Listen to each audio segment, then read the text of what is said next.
திருச்சி மாவட்டம் மணப்பாறை மாட்டு சந்தையில் ஜல்லிக்கட்டு காளைகளை வாங்க கூட்டம் அலைமோதியது. ஜல்லிக்கட்டுக்கு தடை விதிக்கப்பட்டுள்ள நிலையில் ஜல்லிக்கட்டு நடத்துவது குறித்து மத்திய மாநில அரசுகள் முயற்சி மேற்கொண்டு வருகின்றன. இதனால் சற்று ஆறுதல் அடைந்துள்ள ஜல்லிக்கட்டு பிரியர்கள் ஜல்லிக்கட்டு நடைபெறும் என்ற நம்பிக்கையில் காளைகளை வாங்க தொடங்கியுள்ளனர். திருச்சி மாவட்டம் மணப்பாறை மாட்டு சந்தையில் ஜல்லிக்கட்டு காளைகளை வாங்க தமிழகத்தின் தென் மாவட்டங்கள் மட்டுமின்றி பல்வேறு இடங்களில் இருந்தும் ஏராளமானோர் வந்திருந்தனர். சுமார் 40,000 முதல் லட்சக்கணக்கான ரூபாய் மதிப்புள்ள காளைகள் விற்பனைக்கு வந்த நிலையில் அந்த காளைகளை போட்டி போட்டுக்கொண்டு வாங்கி சென்றனர். இதனிடையே இந்த ஆண்டு ஜல்லிக்கட்டு நடைபெறுமா என்பதை உறுதிப்படுத்தவும் கோரிக்கை விடுத்துள்ளனர். இந்த பொங்கலுக்கு இந்த திருவிழாவுக்கு நாங்க முன்கூட்டியே இப்ப காளைகள் எல்லாம் வாங்குவதற்கு இப்ப நிறைய இளைஞர்கள் இங்க வந்திருக்கிறாங்க.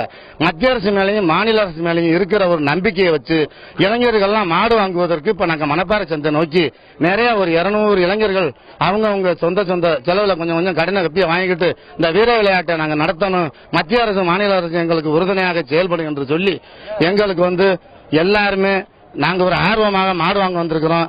நாங்க ஜல்லிக்கட்டு ரேக்லா ரேஸ் ரசிகர்கள் இருந்தாலும் மாடு வளர்ப்போம். ரேக்லா ரேஸ் பந்தய மாடு வச்சிருக்கோம்.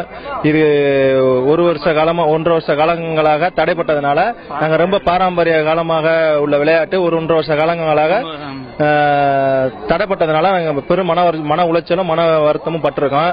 இதை எங்க பாரம்பரிய விளையாட்டை மாநில அரசும் மத்திய அரசும் விரைந்து ஒரு குறுகிய காலங்கள் ஒரு மாத காலங்கள் தான் இருக்கிறதுனால இன்னும் ஒரு 10 காலங்கள் இருக்கால குறுகிய காலத்துக்குள்ள இந்த பொங்கலுக்குள்ள எங்களுக்கு ஒரு பர்மிஷன் வாங்கி தருமாறு கேட்டுக்கொள்கிறோம்.